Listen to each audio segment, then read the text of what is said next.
वैसे तो महाराष्ट्र ही संपूर्ण प्रदेश संतों का है, जहां चोखा मेला,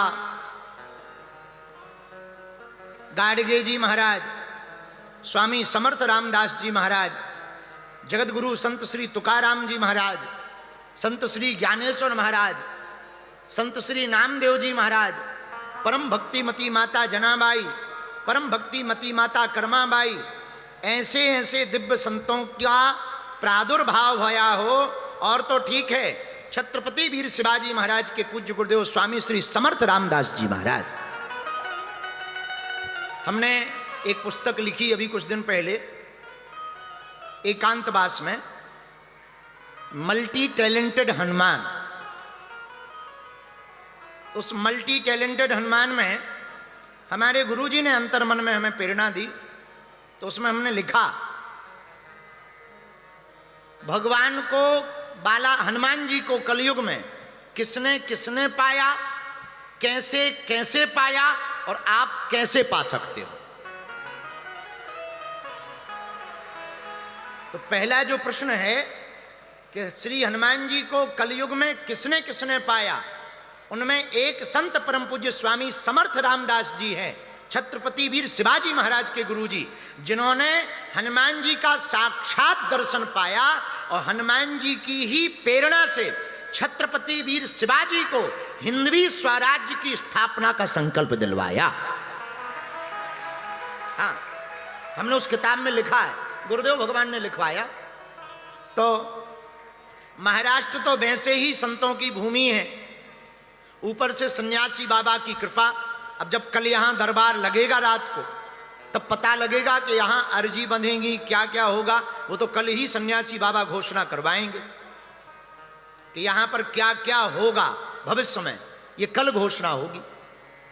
पर बागेश्वर हनुमान जी का विराजमान होना ही इस बात का सूचक हो गया कि अब छत्रपति वीर शिवाजी महाराज का सपना, हिंदवी स्वराज्य का सपना, हिंदू राष्ट्र का स्वप्न जीते जी भगवत कृपा से हम लोग आधा काम तो करके ही जाएंगे। हाँ, और पूरा हो जाए तो और बढ़िया। ऐसी हमें भरोसा है भगवान पर।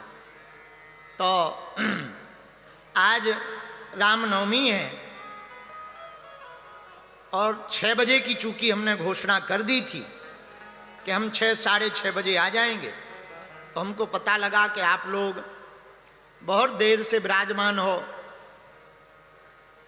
I am very very not sorry. वहां तो फिर भी आप सब बड़े भावपूर्वक विराजमान हो। हम अपने आराध्य के चरणों में दंडवत करत भय। हम जब आए तो जल्दी और जल्दी आ जाना था, तब तक जहां पीछे बस लगी जूस पीने का मन हुआ हमारा। बुढ़ापे का शरीर है। वहां जैसे ही अंदर गए तो हमको युगांडा वाले मिल गए। बोले, गुरुजी हम आपको लेने आए। हम कहा हम भी बिकवे ही बैठे। तो युगांडा वाले भगत जी मिले हमें। हमको बताया कि अगस्त के महीने में आपने भी युगांडा में, अफ्रीका में कथा करवाने का संकल्प लिया है। तो थोड़ी दूर वहां फंस गए। अब आ गए। आज रामनवमी भी है, द्वितीय दिवस है। आहा, दिन कितना मंगल है। श्री रघुनाथ जी आज के ही शुभ अवसर पर प्रकट हुए। एक बात हम आपको प्रार्थना करें, भगवान आज भी प्रकट होने को तैयार हैं, बस कोई कौशल्या बनने को तैयार हो जाए। हाँ, आज भी रघुनाथ जी प्रकट होने को तैयार हैं, बस कोई कौशल्या बने। सबसे बड़ी दिक्कत है, हम भगवान को चाहते हैं, पता ही नहीं भगवान को चाहते हो या भगवान से चाहते हो। दोनों में अंतर है। तुम भगवान को चाहते या भगवान से चाहते। आज भी रघुनाथ जी प्रकट होने को तैयार हैं, कोई कौशल्या बनने को तैयार हो गए, पर एक प्रार्थना और करें, भैया अयोध्या में रघुनाथ जी प्रकट भये और आज रामनवमी भी है। कल भी हमने कहा था आप लोग खूब रैली वेली कर लो, फिर फ्री होके आना। भैया अयोध्या में तो प्रकट भये, पर अयोध्या के राम तुम्हारे काम नहीं आएंगे जब तक तुम्हारे दिल में राम प्रकट नहीं होंगे। राम तो तब काम आएगा जब तुम्हारा हृदय अयोध्या बने, तुम्हारा मन अवध बने और इस मन के मंदिर में रघुनाथ का प्रकट उत्सव। बुरा मत मानना, लोग हमारे पास आते हैं, चित्र खींचते हैं, महाराज फोटो खींचें, फोटो हो जाए, एक वीडियो हो जाए। ठटरी के बरे चित्र क्या खींचना है, खींचना है तो चरित्र खींच के बता। चित्र तो किसी का भी बेहतर आ सकता, और तुम्हें चित्र से माई बाप मिलेगा भी क्या, 2 कमेंट और 4 लाइक, इतने में तुम्हारा पेट भर जाए तो खा लो। पर बुरा मत मानना, साधु के पास तो जब भी जाओ चरित्र लेकर के आओ।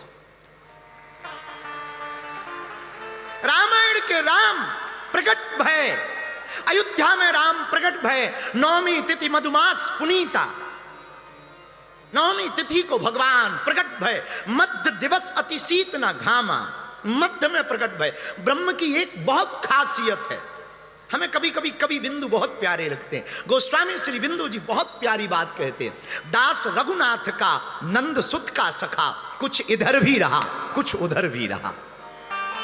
दास रघुनाथ का नंद सुत का सखा, कुछ इधर भी रहा कुछ उधर भी रहा। बिंदु दोनों तरफ ले रहा है मजा, कुछ इधर भी रहा तो कुछ उधर भी रहा।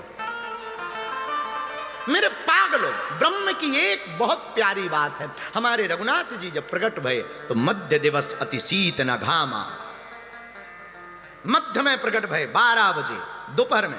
अच्छा देखना, हमसे कोई पूछे तो हमारा निजी मत है, हम आप पे थोपेंगे नहीं, निजी मत है। तुम्हें अपनी जिंदगी को उत्सव बनाना है मेरे पागलों, तो हर दिन रामनवमी बनाओ और हर दिन जन्माष्टमी मनाओ।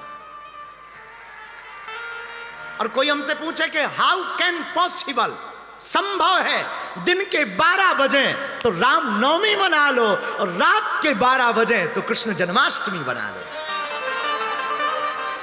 दोनों संभव है जिंदगी में।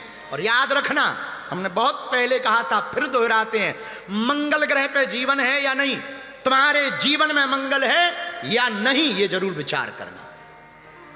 मंगल ग्रह पे जीवन मिल भी गया और तुम्हारे जीवन में मंगल ना भया तो राम का प्रकट होना या रामनवमी का मनाना कोई खास नहीं। कोई फर्क नहीं पड़ता है कि तुमने रामनवमी पे कितनी बड़ी रैली निकाली, कोई बहुत फर्क नहीं पड़ता है कि तुमने कितना पूजन किया। हाँ, एक बात तय, बहुत जरूरी है शोभा यात्रा निकालना, ताकि ये पता भी लगे उन भेड़ियों को कि हिंदू भी सोए हुए नहीं। तो शोभा यात्रा निकालना ठीक है, पर बुरा ना मानना। एक बात फिर कहें, भगवान प्रकट भये, इसकी तो हम बधाई देते हैं, पर फिर तुमसे पूछते हैं, कभी तुम झांकना अपने दिल से। हमने अभी कहा ना, पता नहीं वो कौन सा ममीरा लगाती थी मीरा, जहां भी देखती थी कृष्ण दिखाई देता था। पता नहीं उसके पास वो कौन सा ममीरा था, कौन सा वो काजल था, जहां भी वो देखती उसे सिर्फ गोविंद दिखाई देता। काश हम लोगों की दृष्टि भी ऐसी हो जाए, काश ये मन अयोध्या हो जाए, काश ये मन ब्रज हो जाए, काश ये नेत्र गोपियों जैसे हो जाए।